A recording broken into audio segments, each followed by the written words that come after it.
이처럼 여성에게는 모든 죄악과 어둠에 대한 책임을 떠넘겼으며 순결과 순종을 강요해왔습니다. 상제님께서는 이러한 여자의 원한이 하늘과 땅에 축적되어 상극의 극점인 여름철 말에 이르면 그 화액이 한꺼번에 터져나와 인간 세상을 멸망하게 한다고 하신 것입니다.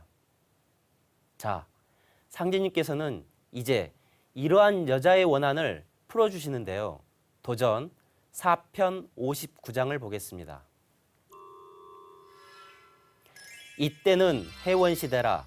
몇천 년 동안 깊이 갇혀 남자의 완롱거리와 사역거리에 지나지 못하던 여자의 원을 풀어 정음정양으로 건곤을 짓게 하려니와 이 뒤로는 예법을 다시 꾸며 여자의 말을 듣지 않고는 함부로 남자의 권리를 행치 못하게 하리라. 이 세상의 절반이 여성인데요. 동서양을 막론하고 지난 수천 년 동안 여성은 남성의 완롱거리와 사역거리밖에 지나지 못했다고 하셨습니다. 여기서 완롱거리란 남자가 마음대로 가지고 놀 수 있는 장난감이란 뜻이고, 사역거리는 일을 시킨다는 대상을 말합니다.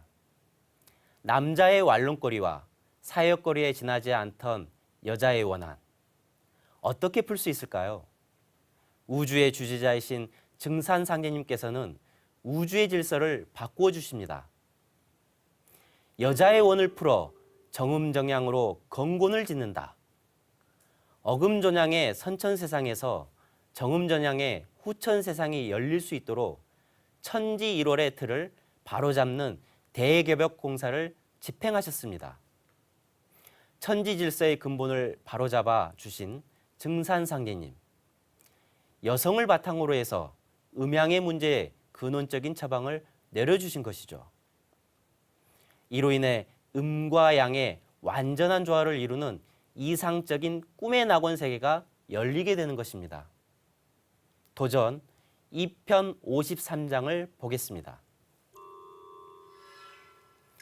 여자가 천하사를 하려고 염주를 딱딱거리는 소리가 구천에 사무쳤나니 이는 장차 여자의 천지를 만들려 함이로다. 그러나 그렇게까지는 되지 못할 것이요 남녀 동권 시대가 되게 하리라.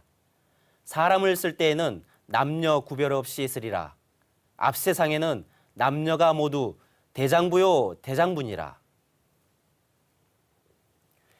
상제님께서는 여성과 남성에 대한 낡은 가치관을 허물어뜨려 주셨습니다. 앞으로 다가오는 세상이 남장군만 있는 것이 아니라 여장군도 나오는 남녀 동권의 세상을 열어주셨습니다.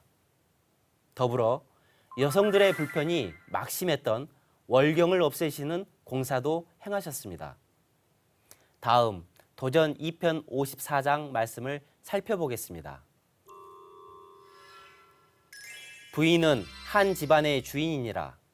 음식 만들어 바라지하고 자식 낳아 대이어주고 손님 오면 접대하고 조상 받들어 제사 모시니 가정만사 부인의 손길이 미치지 않는 곳이 없느니라. 망고의 음덕이 부인에게 있나니 부인을 잘 대접하라. 나 또한 경홀치 않느니라. 부인 수도는 내 도의 근간이요 대본이니 이후에 부인들 가운데서 도통자가 많이 나리라. 여성의 공덕은 이렇게 큰 것입니다. 망고의 음덕이 부인에게 있다. 부인을 잘 대접하라. 상제님께서도 경홀치 않는다는 말씀을 해주셨습니다.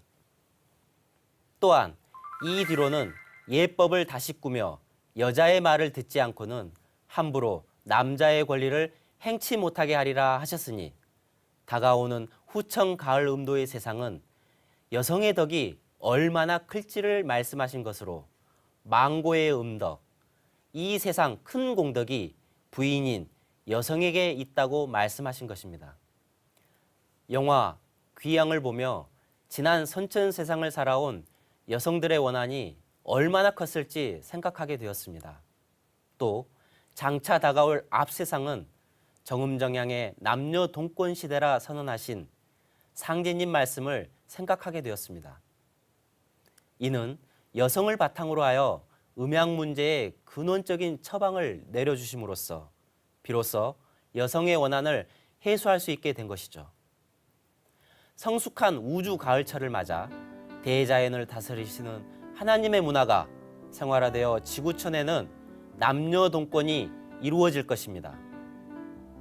그리고 세상의 모든 구조적인 불균형이 사라지고 조화와 통일의 이상세계가 펼쳐지게 될 것입니다.